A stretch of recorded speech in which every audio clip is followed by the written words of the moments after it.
Եթերում ազատ լուրերի հիմնական թողարկումն է, ես Արա Աբրահամյանն եմ, բարի երեկո, օրվա իրադարձությունները նախամարում։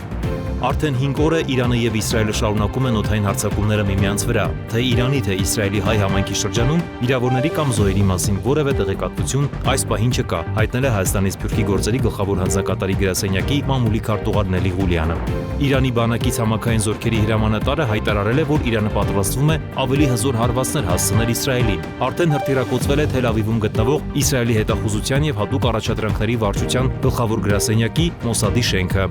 Իսրայելի պաշտպանության նախարարը նախազգուշացրել է Իրանի գերագույն առաջնորդին, որ վերջինս կարող է արժանանալ Սադամ Հուսեյնի ճակատագրին, եթե շարունակի ռազմական հանցագործություններ կատարել եւ հրթիռներ արձակել իսրայելցի խաղաղ բնակիչների ուղղությամբ։ Կիևին եւ այլ քաղաքներին ռուսական օդային հարվածների հետևանքով զոհերի թիվը հասել է 15-ի, վիրավորներինը մոտ 100-ի։ Զելենսկին ռուսական հարվածները որակել է ահաբեկություն։ Ադրբեջանի հետ խաղաղության պայմանագիրը ավելին է, քան երկկողմ պայմանագիրը։ Փաշինյանի առաջարկած խաղաղ նախաձեռնությունը լակմուսի թուղթ է Հարավային Կովկասի ապագա դիվանագիտության եւ կայունության համար։ Հունական օրաթերթի անդրադարձը տարածաշրջանում տեղի ունեցող իրադարձությունների։ Ազգային ժողովը մերժել է պատգամավոր Հայկ Սարգսյանի ներկայացրած պարտադիր զինվորական վճարովի տարբերակված ժամկետներ սահմանող օրինագիծը։ Հերթական քարոզիայում քննարկվում է 24 թվականի պետական բյուջեի կատարման տարեկան հաշվետվությունը։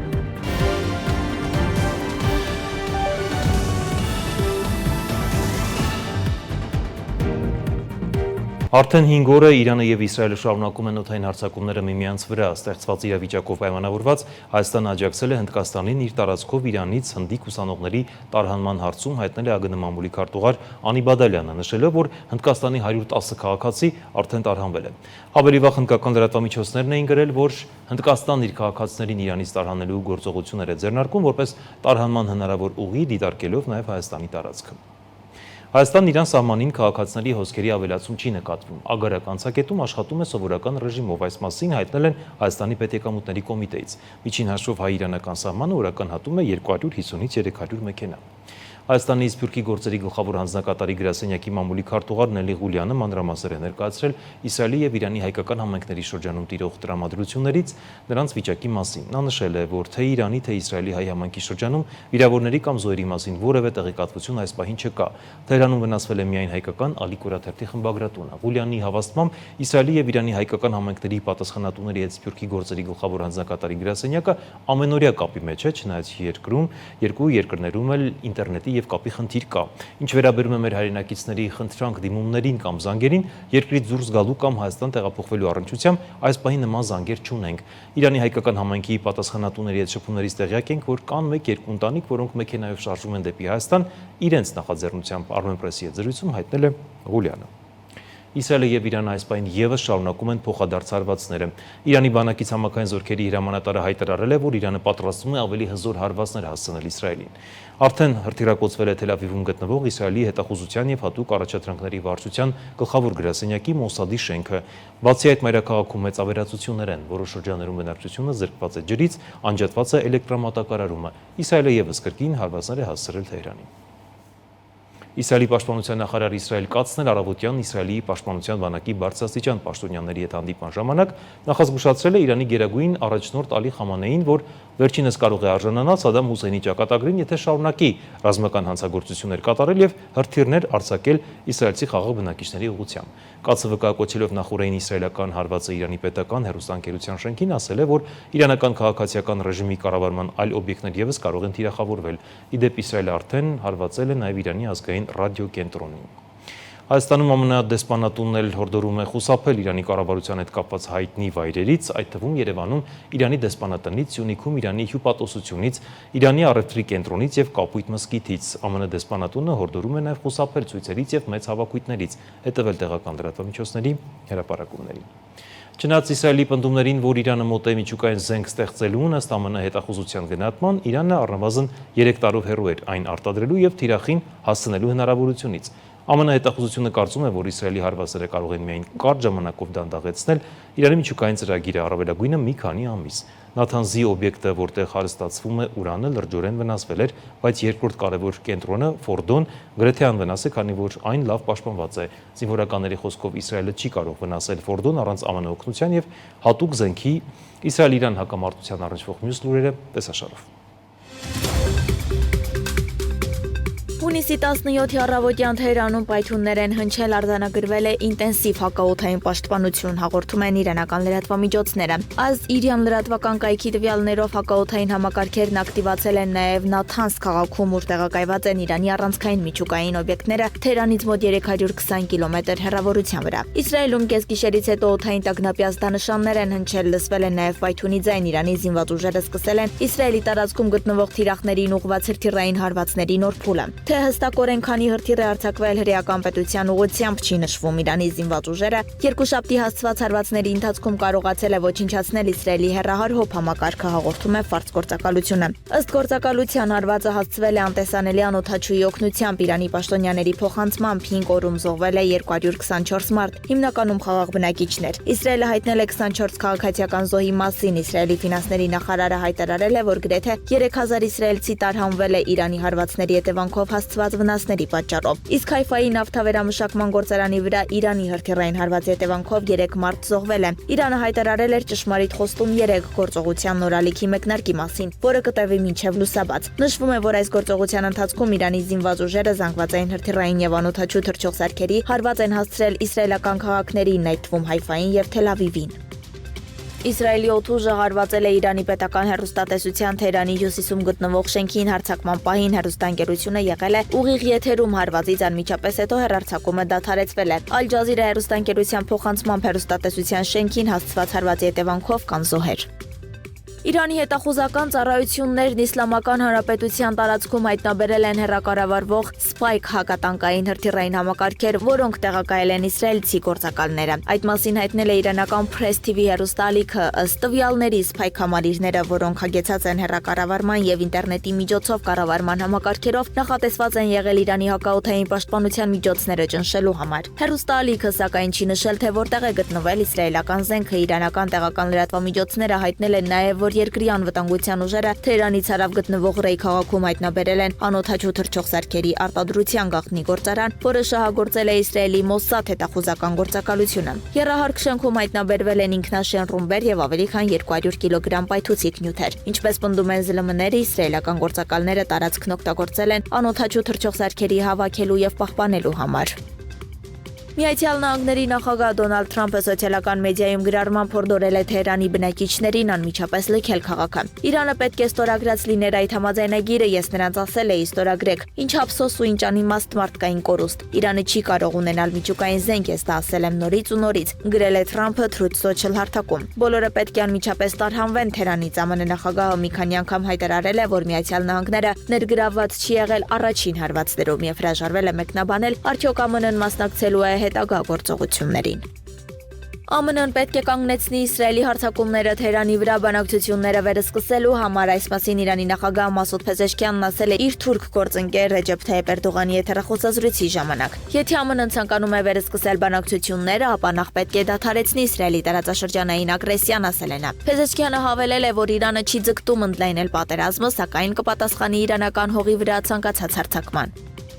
Իրանի դեմ Իսրայելի գործողությունը ոչ միայն խնդիր է Թեհրանի համար, այլև ազդում է ամբողջ տարածաշրջանի վրա, այս մասին ասել է Թուրքիայի նախագահ Ռեջեփ Թայիփ Էրդողանն։ Ամեն օր ավելի պարզ է դառնում, որ Իրանի միջուկային օբյեկտներին հարվածելու պատրվակով Իսրայելի հարձակումն ավելի մեծ եւ նենգ նպատակներ ունի։ Իսրայելն այդ հարձակումներն իրականացնելիս գործում է արևմուտքի անսահմանափակ աջակցությամբ եւ իրեն ագրեսորի պես է պահում, ասել է Թուրքիայի նախագահը։ Էրդողանը նշել է, որ հունիսի 13-ից ինքը եւ թուրք նախարարները ակտիվ դիվանագիտություն են վարում։ Մենք ի սկզբանե նշել ենք, որ Իրանի միջուկային ծրագրի քննարկումը պետք է անցկացվի բանակցությունների սեղանի շուրջ եւ այսօր մենք նույն տեսակետն ունենք։ Նրա թափածարյան յուրաքանչյուր նոր կաթիլի հետ նա վտանգում է իր սեփական գոյությունը եւ իր հասարակության ապագան, ասել է Թուրքիայի նախագահը։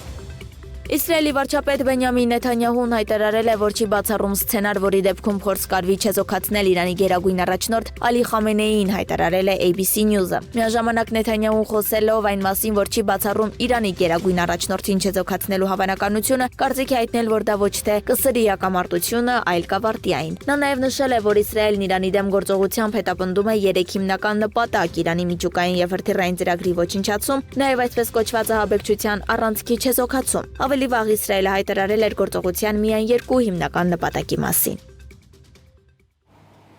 Կիևին եւ այլ քաղաքներին ռուսական օդային հարվածների հետևանքով զոհերի թիվը հասել է 15-ի, վիրավորներինը մոտ 100-ի։ Նախագահ Զելենսկին, որը այսօր մեկնում է Կանադա մասնակցելու մեծ յոթնյակի գագաթնաժողովին, ռուսական հարվածները որակել է ահաբեկություն։ Ինչպես հայտնել էինք, գիշերվա ընթացքում Ռուսաստանի Դաշնությունը Ուկրաինայի վրա արձակել է ավելի քան 440 անօդաչու թռչող սարք եւ 32 հրթիռ։ Ակնկալվում է, որ Զելենսկին G7-ի առաջնորդների հետ կքննարկի պատերազմը դադարեցնելու ուղիները։ Պաստորեն մինչև աշխարհը կենտրոնացած է Իրան-Իսրայել առճակատման վրա, ռուսական ուժերը ուժգնացնում են Ուկրաինայի նկատմամբ հարձակումները։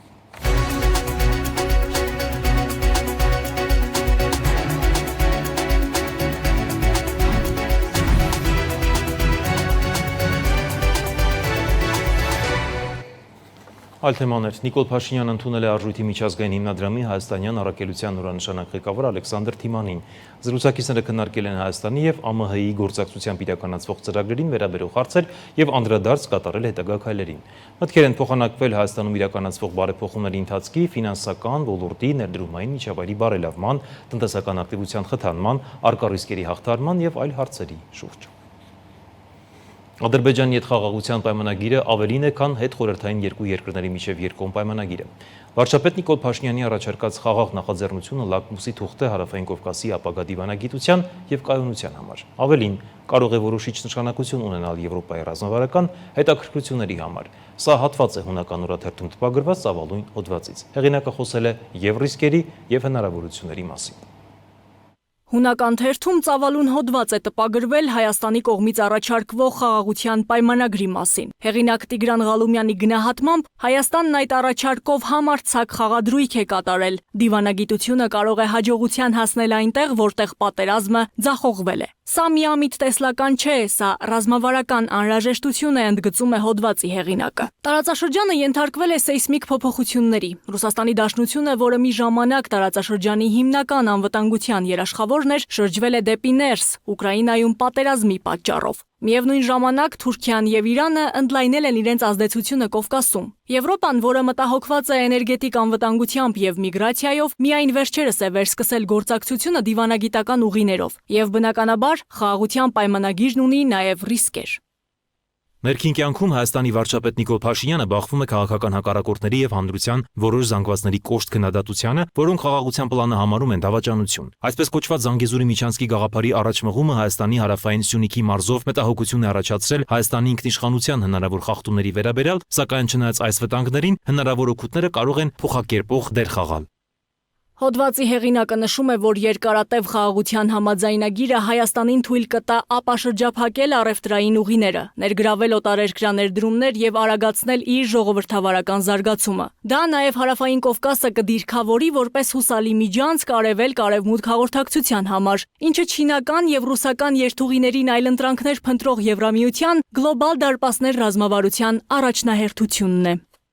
Այս համատեքստում Եվրոպան չի կարող իրեն թույլ տալ լինել կողմնակի դիտորդ։ Հարավային Կովկասը կարող է հեռու թվալ, բայց այն պայքարի առաջնագիծ է։ ԵՄ-ի դերը Հայաստանի ու Ադրբեջանի միջև բանակցությունների խթանման գործում գովելի էր, բայց սահմանափակ։ Հիմա ժամանակն է, որ Բրյուսելը խորացնի իր ներգրավվածությունը ոչ միայն երկխոսության հարթակների միջոցով, այլև իրական աջակցությամբ, սահմանային մոնիտորինգի առաքելություններով, ներդրումային փաթեթներով եւ քաղաքացիական հասարակությունների միջև գործընկերությամբ։ Ավելին, Եվրոպան պետք է միանշանակ պաշտպանի Հայաստանի ինքնիշխանությունը, նշում է հոդվածի հեղինակը եւ եզրափակում։ Հայաստանի վարչապետի խաղաղության առաջարկը պարզապես քաղաքական մանևր չէ, այն Հայաստանի, Ադրբեջանի եւ առհասարակ միջազգային հանրության կամքը ստուգելու թեստ է։ Այդա Կիրակոսյան, Free News, Ազատ լուրեր։ Ազգային ժողովը մերժել է պատգամավոր Հայկ Սարգսյանի ներկայացրած պարտադիր զինվորական վճարովի տարբերակված ժամկետներ սահմանող օրինագիծը, քննարկվել է նաև 2024 թվականի պետական բյուջեի կատարման տարեկան հաշվետվությունը, որտեղ ներկայացվել են տնտեսական աճի, հարկային կարգապահության եւ հանրակրթության ոլորտում արձանագրված տվյալները։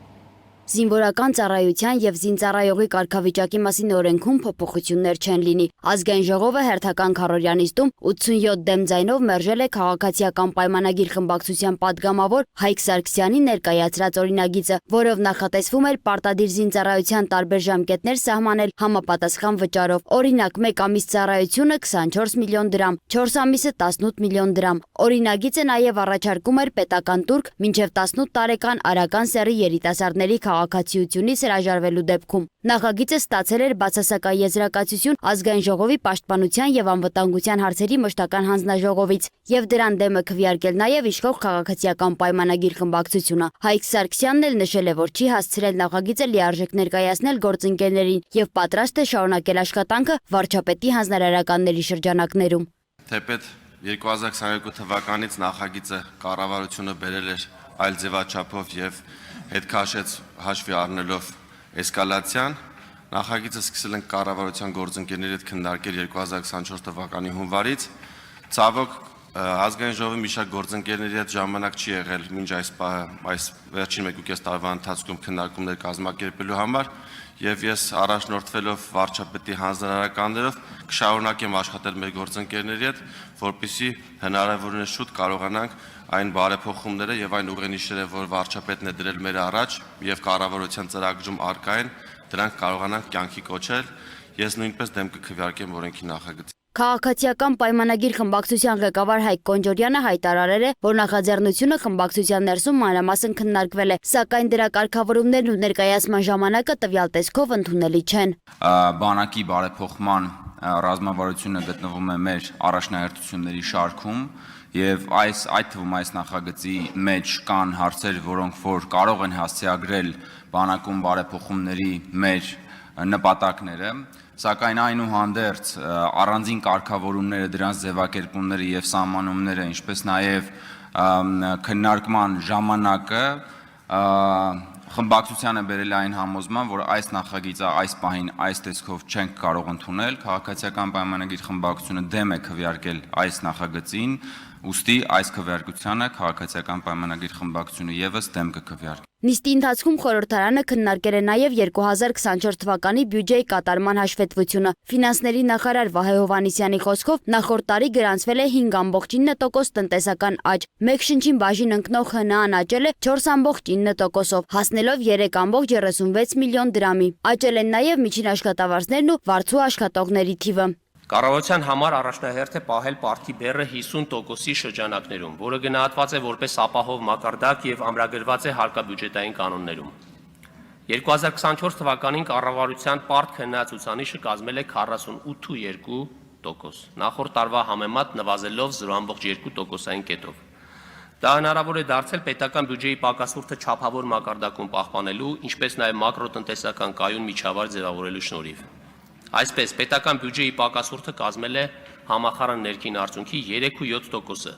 Սա այն դեպքում, երբ աշխարհի զարգացող երկրներում այն գրացել է ՀՆԱ շուրջ 5.5%, իսկ զարգացած երկրներում 4.7%-ի շրջանակներում։ Հովհաննիսյանը նշել է, որ ստվերային տնտեսության ծավալը նվազում է, իսկ հարկային կարգապահության բարձրացմանը նպաստել են պետական ծրագրերն ու թվայնացման գործիքները։ Կրթության, գիտության, մշակույթի, սպորտի նախարար Ժաննա Անդրեասյանն էլ ներկայացրել է ուսուցիչների վարձատրության բարելավման արդյունքները։ Ըստ նրա 2017 թվականին գործել է միայն տարակարգի մեխանիզմը, որն ընդգրկել է ուսուցիչների 6%-ը։ 2018 թվականից մեկնարկել է համատարած բարձրացում, 2020 թվականից սահմանվել է նվազագույն աշխատավարձ 108.800 դրամ, 2023 թվականին 119.900 դրամ։ Դասավանդման մեկ ժամի արժեքն աճել է մինչև 20%-ով։ Նախարարը նաև ներկայացրել է 2024 թվականի կապիտալ հատկացումները։ Շարժանների ոլորտում կապիտալ հատկացումները 18-ի համեմատ աճել են ավելի քան 8 անգամ, սպորտի եւ գիտության ոլորտում նախկինում ընդհանրապես կապիտալ ինստիտուցիոնալ հատկացումներ չեն արվել, իսկ հիմա այս ուղղությամբ միլիարդավոր դրամներ են հատկացվում։ Միայն Երևանի պետական համալսարանում պետության կողմից կապիտալ ներդրումները շուրջ 3 միլիարդ դրամ են, բժշկական համալսարան 1.1 միլիարդ դրամ, այս ցանկը կարելի է շարունակել եւ սա բերել է նաեւ գիտական մրցունակության էական բարձրացմանը։ 2024 թվականին հանրակրթության բյուջեն կազմել է 118.84 միլիարդ դրամ, 2019-ի համեմատ աճելով շուրջ 40%-ով, 10 միլիարդ դրամ հատկացվել է հավելավճարային ծրագրերին։ 2024 թվականի պետական բյուջեի կատարման տարեկան հաշվետվության քննարկումը շարունակվում է։ Սոնա Գիշյան, Free News, Ազատ լուրեր։ Այսքանը ցտեսություն։